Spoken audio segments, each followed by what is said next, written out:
Hello दोस्तों, कैसे हैं आप सब। मैं जोनी सैनी आपका स्वागत करता हूं आपके अपने यूट्यूब चैनल खुद कोचिंग पर। आशा करता हूं आप सब अच्छे होंगे। आज हम कक्षा 12 में सदिश पढ़ रहे थे और सदिश की जो प्रश्नावली चलेगी आपकी 10.12 चलेगी। इसका पहला ही क्वेश्चन है, आपसे पूछा गया कि वेक्टर ए बराबर इतना है, वेक्टर बी बराबर इतना है, ज्ञात करें vector A dot vector B का मान, या आपसे पूछ लिया जाए कि इनका अदिश गुणनफल ज्ञात करें। अदिश गुणनफल का अर्थ जानो कि अदिश गुणनफल का अर्थ होता क्या है। अदिश गुणनफल का अर्थ होता है जिनमें आई कोमा जे कोमा के न मिले जिन आंसरों में आई जे जिनके आंसर आई जे के रूप में नहीं आएंगे, संख्याओं के रूप में आएंगे, क्या कहलाएगी? अदिश गुणनफल कहलाएगा। ठीक है। अब डॉट गुणा की सीख लेते हैं। डॉट में आपने क्या पढ़ा था? डॉट में आपने पढ़ा था यदि आई डॉट आई और जे डॉट जे आ रहा है, के डॉट के आ रहा है, तो इनके मान होते थे 1। आई डॉट आई क्या होगा? 1 होगा। आई डॉट जे क्या होगा? 1 होगा। के डॉट के क्या होगा? 1 होगा। इनके अलावा अगर कोई अन्य पद आया, जैसे आई डॉट जे या जे डॉट के या के डॉट आई, तो इनका मान क्या होगा? हमेशा 0 होगा। दो समान सदिशों की गुणा करने पर दो समान सदिशों की डॉट गुणा करने पर 1 प्राप्त होता है। असमान सदिशों की गुणा करने पर 0 प्राप्त होता है। चाहे तो आप ऐसे कह लोगे कि आई डॉट जे बराबर 0 है, या जे डॉट आई तब भी 0 होगा। ठीक है। देखेंगे क्वेश्चन नंबर 1 को। इन्हीं पे आधारित डॉट गुणा में क्या होता है? समान सदिशों की डॉट गुणा 1 देती है, असमान सदिशों की गुणा डॉट गुणा क्या देती है? 0 देती है। यहाँ पे आपको फाइंड करना है। आपसे पूछा जाए ए डॉट वेक्टर बी ज्ञात करें या ऐसे अदिश गुणनफल ज्ञात करें, दोनों बात इक्वल ही है। देखेंगे ये दे रखा है वेक्टर ए, अब हमें फाइंड करना है vector A dot vector B. तो वेक्टर ए के स्थान पे वेक्टर ए का मान रखेंगे आई प्लस जे माइनस के, और डॉट बी के स्थान पे बी का मान रखेंगे आई माइनस जे और प्लस के। फाइनल आगे चले। डॉट गुना है तो डॉट का अर्थ होगा कि सीधी सीधी गुना करोगे आई डॉट आई। ठीक है। गुना का अर्थ तो हमने अब तक सीख रखा है कि आई की गुना आई में होगी, आई की गुना जे में होगी, लेकिन जब आई की गुना जे में करी जाएगी क्या आ जाएगा? 0। तो 0 वाले को हम लिखे ही नहीं, केवल आई की गुना आई में करी, और फिर किसकी गुना करने वाले हैं? माइनस जे डॉट जे, और माइनस क्या करने वाले हैं? के डॉट के। फाइनल है क्या बात? क्योंकि जो असमान आएंगे उनका मान क्या हो चुका होगा? 0। फाइनल आगे चले। आई डॉट आई क्या होता है? 1, और जे डॉट जे क्या होता है? 1। तो यहाँ पे होगा 1 माइनस 1। तो यहाँ पे यो आप निकाल लेते हैं vector A dot vector B को। 1 से 1 कैंसिल, क्या आ चुका है? -1 आ चुका है। ये इन क्वेश्चनों को क्या कहलाएगा? आंसर कहलाएगा। ठीक है। चाहे तो आपसे अदिश गुणनफल पूछे, क्योंकि अदिश आया है ना, कोई आई जे के गुणांक इनके पास में नहीं है, तो आंसर यही होगा। आपसे पूछा गया ए डॉट बी, तब भी आंसर आपका यही होगा। ठीक है, नोट करो।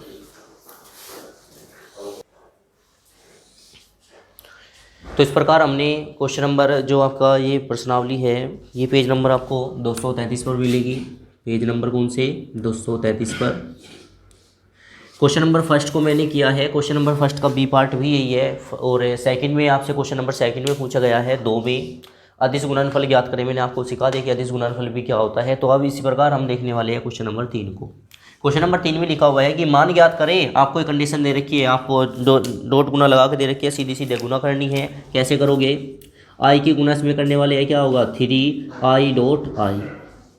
क्लियर है बात? यहाँ पे क्या होगा? 2 जे की गुना किस में करोगे? जे वाले पोर्शन में की जाएगी। तो 2 दूनी कितना हो जाएगा? 4। कितना होगा भाई? 4, और जे डॉट जे प्लस इसकी गुना उसमें करोगे, कितना आएगा? 3 के डॉट के। आगे यहाँ 3 जो होगा तो रहेगा आई डॉट आई क्या होता है? 1 होता है, तो 1 ही आप लिखोगे। और यहाँ पे कितना होगा? 4, जे डॉट जे क्या होता है 1 होता है, 3 के डॉट के क्या होता है 1 होता है, यहाँ पे होगा 3 प्लस कितना होगा 4 और प्लस कितना होगा 3, 3 और 3 6 और 4 कितना हो जाएगा 10, अतः इसका मान कितना आ जाएगा 10 आंसर आएगा। ठीक है, आपसे पूछा गया कि इस मान ज्ञात करें, इसका अर्थ होता है कि आपको सीधी सीधे गुना करनी है। डॉट गुना में क्या होता है, समान सदिशों के में मध्य डॉट गुना का मान क्या होता है 1 होता है। आपने किया और आंसर आपको प्राप्त हुआ। देखेंगे क्वेश्चन नंबर 4 को। क्वेश्चन नंबर 4 में क्या कहा आपसे कि वेक्टर ए बराबर इतना, वेक्टर बी बराबर इतना है, तो मान ज्ञात करें vector A dot vector B बटे वेक्टर ए का मॉडुलस। कैसे करोगे, वेक्टर ए के स्थान पे वेक्टर ए का मान रखोगे, क्या है भाई आपका आई प्लस जे माइनस के, एंड डॉट बीच में है तो डॉट ही रखोगे। बी का मान क्या है 7i माइनस का 5k अपॉन क्या होगा वेक्टर ए का मॉडुलस कहा है आपको, केवल और केवल वेक्टर ए का मॉडुलस करना है। वेक्टर ए का मॉडुलस कैसे करोगे, इनके गुणांकों का वर्ग करोगे, 1 का स्क्वायर प्लस 1 का स्क्वायर प्लस माइनस 1 का स्क्वायर, और उसका क्या कर देना है मॉडुलस कर देना है। आई के गुणा आई में करने वाले हैं, क्या आएगा 7i डॉट आई और माइनस जे है क्या वहाँ पे पोर्सन नहीं तो प्लस जे ही रहने वाला है, और यहाँ पे क्या आएगा माइनस माइनस क्या हो जाएगा प्लस के डॉट के, आगे चले अपोन में वही रहने वाला है क्या √3 और उसका मॉडुलस। क्यों, क्योंकि 1 का स्क्वायर 1 होता है, 1 का स्क्वायर 1 होता है, माइनस 1 का स्क्वायर भी 1 होता है, कितना हो गया 3 हो गया। यहाँ पे क्या आएगा 7 क्रॉस कितना हो जाएगा 1 और प्लस कितना हो जाएगा जे और प्लस कितना होगा 5 क्रॉस कितना 1 अपॉन कितना होगा √3। आगे चलेंगे, यहाँ पे होगा 7 प्लस कितना होगा जे और प्लस कितना होगा 5 अपॉन कितना होगा √3, और यही इस क्वेश्चन का क्या कहलाएगा आंसर कहलाएगा। ठीक है, नोट करोगे। तो देखने वाले हैं इसका question number 5। Question number 5 important question जाने वाला है, क्यों देख लोगे आप ही। क्वेश्चन नंबर 5 का फर्स्ट पार्ट में करने वाला हूँ, सेकंड आप कर लोगे। अगर आपको कोई प्रॉब्लम हो रही है तो कमेंट करके बता दोगे। वेक्टर ए बराबर दे रखा है इतना, वेक्टर बी बराबर इतना दे रखा है, और आपसे कह रहा है कि सिद्ध करे ये परस्पर लंब है। क्या करे, सिद्ध करे ये परस्पर लंब है। तो लंब के लिए आपको लंब कहता है या लंबवत कहता है या परपेंडिकुलर कहता है। लंब का चिन्ह जो होता है ये होता है, या परस्पर इनके बीच में 90 अंश का कोण होता है, वो बात कहता है तब भी, क्योंकि लंब का मतलब क्या होता है एक रेखा ये खींची गई तो दूसरी रेखा इसके 90 डिग्री एंगल पर खींची जाएगी। ठीक है ना। तो अगर आपको 2 वेक्टर दे रखे हैं और आपको लंबवत सिद्ध करना है, तो सिद्ध करने के लिए आपको एक कंडीशन दिखानी होगी कि वेक्टर ए और डॉट वेक्टर बी उनकी डॉट गुना 0 के बराबर यदि आती है तो वे परस्पर लंब है, और यदि 0 के बराबर नहीं आती है तो वे परस्पर लंब नहीं होंगे। ठीक है, क्वेश्चन हल करना स्टार्ट करेंगे, और सबसे स्टार्टिंग में ही ये लिखेंगे यदि वेक्टर ए वेक्टर बी बराबर वेक्टर ए और वेक्टर बी परस्पर लंबवत होंगे, लंबवत है, तो अगर वे परस्पर लंबवत है तो दिखाना होगा vector A dot vector B बराबर क्या 0। इसकी हम क्या लेके चले हैं लेफ्ट हैंड साइड, और हमें 0 लेके आना है। यदि 0 आ जाता है तो ये परस्पर लंबवत होंगे। क्लियर है बात। तो वेक्टर ए और डॉट वेक्टर बी हम लेके चले, वेक्टर ए के स्थान पे वेक्टर ए का मान रखेंगे, कितना है भाई 4i प्लस जे 3k dot 2i plus 4j minus 4k। चलते हैं, इसकी गुना से में करोगे 4 दूनी कितना हो जाएगा 8, और i डॉट आई होगा, यहाँ पे क्या होगा भाई 4 j डॉट जे होगा। यहाँ पे जब करोगे तो प्लस माइनस क्या हो जाएगा माइनस होगा, क्या होगा माइनस होगा, 4 तिया 12 k डॉट के। आगे चलते हैं, 8 क्रॉस कितना होगा 1, और 4 क्रॉस कितना होगा 1, और 12 क्रॉस कितना होगा 1, 8 एकम 8 4 एकम 4 12 माइनस कितना आ जाएगा 12, कितना निकल के आया 0। This is a right hand side. अतः दिए गए दोनों सदिश परस्पर क्या है लंबवत है, प्रूव्ड। यही आपको सिद्ध भी करना था, और आपका ये पोर्शन आ भी गया है, नोट करोगे। तो ये इस क्वेश्चन का इस एक्सरसाइज का क्वेश्चन नंबर 6 है। आपको दिए गए अब जो 3 वेक्टर, वेक्टर ये, वेक्टर ये, वेक्टर ये। आपको 3 वेक्टर दिए गए हैं और आप पूछा गया है कि सिद्ध करिए ये तीनों वेक्टर परस्पर क्या है, परपेंडिकुलर है, लंब है। तो देखो कैसे करोगे, क्वेश्चन हल करना स्टार्ट करेंगे। सबसे पहले तो आपको जो वेक्टर दे रखे हैं उन्हें किसी के बराबर मान लीजिए। वेक्टर ए बराबर माना आपने i + 2j और +k, और वेक्टर बी बराबर आपने माना कितना, i + j - 3k, और वेक्टर सी बराबर आपने माना i - 7i - 4j और +k, ये आपने माना। ठीक है, ध्यान रखना यदि आपको 3 वेक्टर दे रखे हैं और पूछा गया है कि परस्पर ये लंब है, परपेंडिकुलर है, सिद्ध करें, तो आपको क्या निकालना होगा, इनकी डॉट गुना निकालनी होगी। कैसे, आपको प्रूफ करना होगा कि vector A dot vector B बराबर क्या होना चाहिए, 0, और vector B dot vector C बराबर क्या होना चाहिए, 0, एंड वेक्टर सी और वेक्टर ए बराबर क्या होना चाहिए, 0। अगर ये तीनों कंडीशन 0 आती है तो दिए गए तीनों सदिश परस्पर क्या होंगे, परपेंडिकुलर, परस्पर लंब होंगे।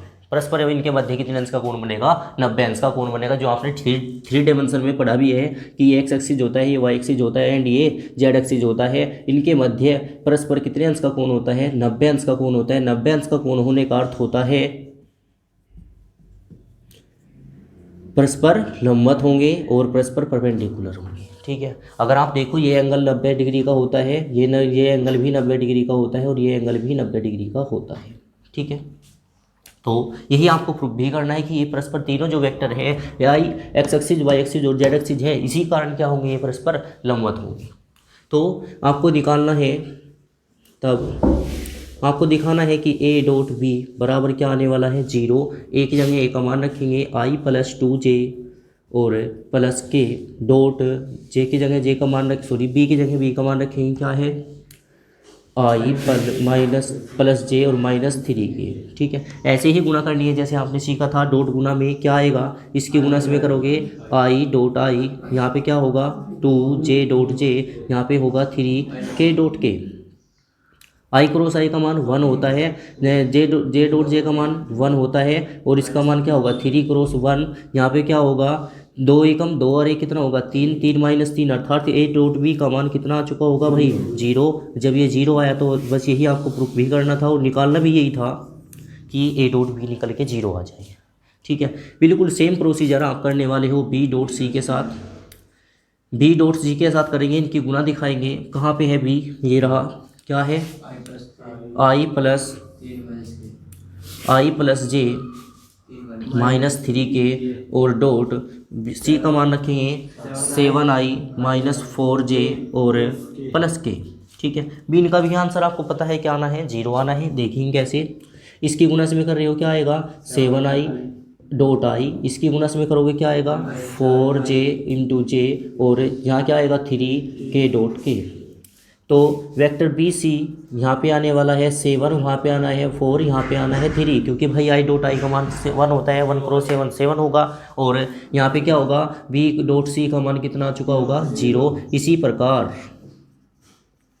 इसी प्रकार आपको निकाल देना है क्या, जो आपको तीसरा पॉइंट दिखाना है कि vector C dot vector A बराबर क्या होना चाहिए, परस्पर 0 होना चाहिए। तो आप इसका मान निकालोगे, सी का मान सी की जगह पे रखोगे, सी का मान कितना है 7i - का 4j + का k, एंड k की जगह a की जगह a का मान रखेंगे, क्या है जी, कितना है i + 2j + k। Cross dot गुना दिखानी है आपको, कितना आएगा 7, यहाँ कितना आएगा -4 दूनी 8, और यहाँ कितना आएगा 1 आएगा, 7 अरे कितना हो जाएगा 8, यहाँ आएगा c डॉट a बराबर क्या होगा 0। अतः c डॉट a का मान भी 0 आया है, a डॉट b का मान भी 0 आया है, और b डॉट c का मान भी 0 आया है। अतः दिए गए तीनों सदिश परस्पर क्या होंगे, परपेंडिकुलर होंगे, परस्पर लंबवत कहलाएंगे, और परस्पर बनने वाला कोण इनके कितने बीच का होगा, 90 अंश का होगा। बिल्कुल ऐसा ही क्वेश्चन है आपका, क्वेश्चन नंबर इसका बी पार्ट। एक बार बी पार्ट को देखेंगे। बी पार्ट में आपको दिखा रखा है पोर्शन, आपको दिखा दूँ मैं, बी पार्ट है ये, और बी पार्ट में आपको दिखा रखा है कि ए का मान इतना, बी का मान इतना है, तो सिद्ध करें a + b, मतलब पहले आप इनको ऐड करोगे, ऐड किया a - b, फिर इनको सब्ट्रैक्ट करोगे, घटाओगे, फिर परस्पर वे लंबवत होंगे। ए प्लस बी का मान कुछ आएगा, आई प्लस जे के रूप में आएगा, और बी माइनस सी का भी मान आने वाला है। इन दोनों मानों की परस्पर डॉट गुना करोगे तो परस्पर क्या आएगा, 0 आएगा, सिद्ध हो जाएंगे। ए और बी क्या होंगे, परस्पर लंबवत होंगे अकॉर्डिंग टू क्वेश्चन के। ठीक है, तो आज के लिए बस इतना ही रखेंगे। क्वेश्चन नंबर आपके 6 तक हो चुके हैं, 6 तक लगभग आपके 20 क्वेश्चन हो चुके हैं। तो आशा करता हूँ ये वीडियो आपके लिए लाभ कर रही होगी। ये वीडियो आपको कैसी लगी मुझे कमेंट करके अवश्य बताएं। वीडियो देखने के लिए आपका धन्यवाद।